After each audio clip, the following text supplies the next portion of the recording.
Hello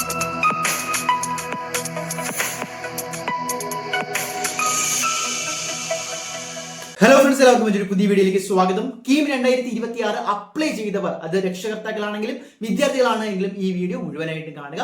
അല്ലാത്തവർക്ക് skip ചെയ്യാം.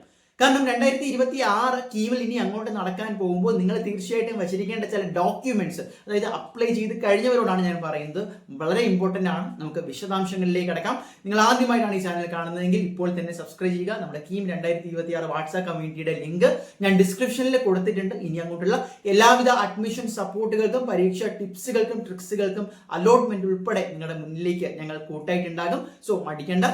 So കാര്യത്തിലേക്ക് കടക്കാം.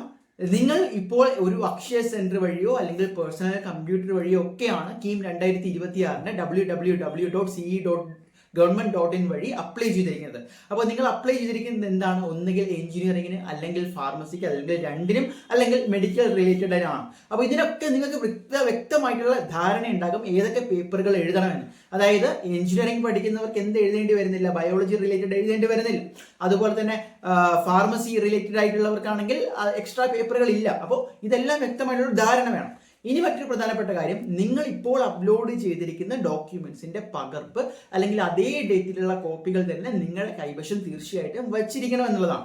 കാരണം നിങ്ങൾ കീം 2026 ആപ്ലിക്കേഷൻ സമയത്ത് കൊടുക്കുന്ന ഡോക്യുമെന്റ്സ് ആണ് നിങ്ങൾ ഇനി അങ്ങോട്ട് അലോട്ട്മെന്റിനും ഓപ്ഷൻ രജിസ്ട്രേഷനും ഒക്കെ കഴിഞ്ഞ് നിങ്ങൾ കോളേജുകളിൽ അഡ്മിഷൻ എടുക്കുമ്പോൾ വരെ വെരിഫിക്കേഷന് വേണ്ടി ഉപയോഗിക്കുന്നത്. അപ്പൊ അതിൽ എന്തൊക്കെ വരാം? നിങ്ങളുടെ ഇൻകം ഷീറ്റ് വരാം, കാസ്റ്റ് സർട്ടിഫിക്കറ്റ് വരാം, കമ്മ്യൂണിറ്റി സർട്ടിഫിക്കറ്റ് വരാം, മൈഗ്രേഷൻ സർട്ടിഫിക്കറ്റ് വരാം. അതുപോലെ അതിന്റെ പ്രധാനമായിട്ടും നിങ്ങളെ നോൺ ക്രിമിലെയർ പോലുള്ള ഇളവുകൾക്ക് അല്ലെങ്കിൽ അത്തരത്തിലുള്ള റിസർവേഷൻ ഉണ്ട് എങ്കിൽ അതിന്റെ സർട്ടിഫിക്കറ്റുകളും. അപ്പോൾ ഇവിടെ കഴിഞ്ഞ വർഷം പല വിദ്യാർത്ഥികളും പറഞ്ഞിട്ടുള്ള ഒരു കാര്യമാണ്, വില്ലേജ് ഓഫീസറിന്റെ കയ്യിൽ നിന്നും ബ്ലോക്ക് പഞ്ചായത്തിൽ നിന്നും ഒക്കെയാണ് മേടിച്ചത്.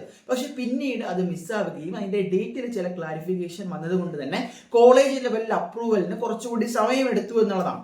അപ്പോൾ നിങ്ങൾ മനസ്സിലാക്കുക, ഈ ഡോക്യുമെന്റ്സിന്റെ എല്ലാം കോപ്പി സഹിതം, ഒറിജിനൽ പ്ലസ് കോപ്പി സഹിതം നിങ്ങൾ കൃത്യമായിട്ട് വെച്ചിരിക്കുക എന്നുള്ളതാണ്. ഇനി കീം ആപ്ലിക്കേഷന്റെ വിൻഡോ ക്ലോസ് ആകുന്നത് ജനുവരി 31-നാണ്. അതിനുശേഷം തീർച്ചയായിട്ടും എഡിറ്റ് ചെയ്യാനുള്ള ഒരു ഓപ്ഷൻ കൂടി നിങ്ങൾക്ക് അവൈലബിൾ ആയിരിക്കും. അത് കഴിഞ്ഞിട്ട് നിങ്ങളുടെ +2 മാർക്ക് അപ്ലോഡ് ചെയ്യുന്ന സമയത്തും അതിനുശേഷം കീം വെബ്സൈറ്റ് വഴി ഇത് ഒരുപാട് കാര്യങ്ങൾ ചെയ്യാനുണ്ട്. അതായത് കാസ്റ്റ് സർട്ടിഫിക്കറ്റ് ഉൾപ്പെടെ കൊടുത്താൽ മാത്രമാണ് നിങ്ങളുടെ കാറ്റഗറി റാങ്കിൽ പോലും പരിഗണിക്കുക എന്നുള്ളതാണ്. അപ്പോൾ ഇത്തരത്തിൽ ഇതേ ഡോക്യുമെന്റ്സ് തന്നെയായിരിക്കും പിന്നീട് അങ്ങോട്ട് നിങ്ങൾക്ക് പല ആവശ്യത്തിനു വേണ്ടി സൈറ്റ് വഴിയും ഓഫ്ലൈൻ ആയിട്ടും നിങ്ങൾ ഹാജരാക്കേണ്ടത്. സോ ഇത് വളരെ ഇമ്പോർട്ടന്റ് ആണ്. നിങ്ങളുടെ എല്ലാ കീം ഫ്രണ്ട്സിലേക്കും ഷെയർ ചെയ്യുക. അതുപോലെ തന്നെ കീം റിലേറ്റഡ് അപ്ഡേറ്റുകൾക്കും മറ്റു വാർത്തകൾക്കും ഒക്കെ ആയിട്ട് ചാനൽ സബ്സ്ക്രൈബ് ചെയ്യുക. ബൈ.